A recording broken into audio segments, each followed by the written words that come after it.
প্রগতি association বাংলাদেশের যুগ্ম সাধারণ সম্পাদক হিসেবে কাজ করছি এবং রূপগঞ্জ উপজেলা বৈষম্যবিরোধী ছাত্র আন্দোলন এবং নারায়ণগঞ্জ জেলা বৈষম্যবিরোধী ছাত্র আন্দোলনের সাথে কাজ করছি। 5ই আগস্টের আগে থেকেই কাজ করছি এবং এখনও কাজ করে যাচ্ছি।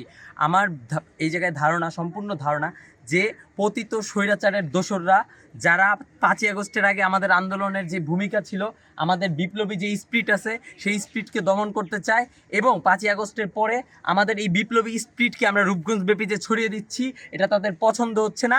এই স্পিরিটকে দমন করতে আজকে ছাত্র সমাজকে রুখে দিতে এবং আমাদের ভালো কাজগুলোকে রুখে দিতে আজকে আমাদের অফিসের উপর হামলা করেছে। আমরা আমাদের সম্পূর্ণ আশঙ্কা করছি এটা পতিত স্বৈরাচারের উপর। এবং এছাড়াও আশেপাশে বিভিন্ন এলাকায় জয় বাংলা, আমরা বিশ্বাস করি যে জয় বাংলা মুক্তিযুদ্ধের একটা গুরুত্বপূর্ণ স্লোগান, কিন্তু তারা জয় বাংলাকে যেভাবে ছাত্র হত্যার হিসেবে ব্যবহার করছে সেটার প্রতিও আমরা তীব্র ঘৃণা জানাচ্ছি। আজকে জয় বাংলা লিখে তারা ভরিয়ে দিচ্ছে এবং এটাকে আমরা একটা ষড়যন্ত্র হিসেবে দেখতে পাচ্ছি।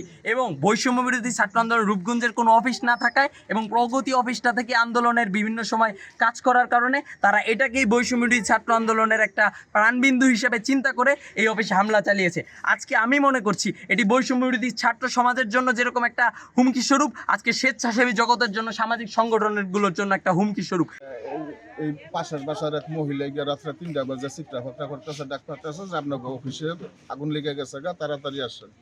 তখন আমরা সপ্তাহে আমার ছেলের সহকারে, ওয়াইফ সহকারে সবাই আমরা বাড়ি মানে ভিতরে যাওনের মতন না যে এইভাবে আগুন লাগছে বা জ্বলতেছে, কেন কারেন্টের তারপর সুবিধা সব পরে তাই কষ্ট করে তালা খুললে ভিতরে গেছি গিয়ে অনেক মানুষ আইছে, অনেক মানুষ আইয়া বালতি দিয়া কেঁচার তেনে পানি, গাতার পানি, কলের তেনে পানি দিয়া যেমনি হোক আমরা এটা রক্ষা করছি।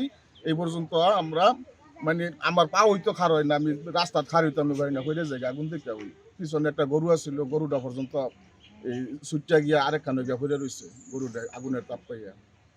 তা এই দুই দেখলাম হারা যেভাবে পোলাপানে দিনের রাতে 24 ঘন্টা এটার মধ্যে শ্রম দিয়ে হারা এটা উন্নয়ন করতেছে, সামাজিকভাবে কার্যক্রম করতেছে, এই জিনিসটা হয়তো কারো কাছে ভালো লাগে না। কিন্তু হারা তো আমি এই যে সমস্ত পোলাপান একটা বিড়ি খায় না, চা খায় না, সিগারেট খায় না, হারা সময় দেয়। কালকে রাত্র হারা 10টা পর্যন্ত হারা অফিসের মধ্যে বসে মিটিং করে গেছে।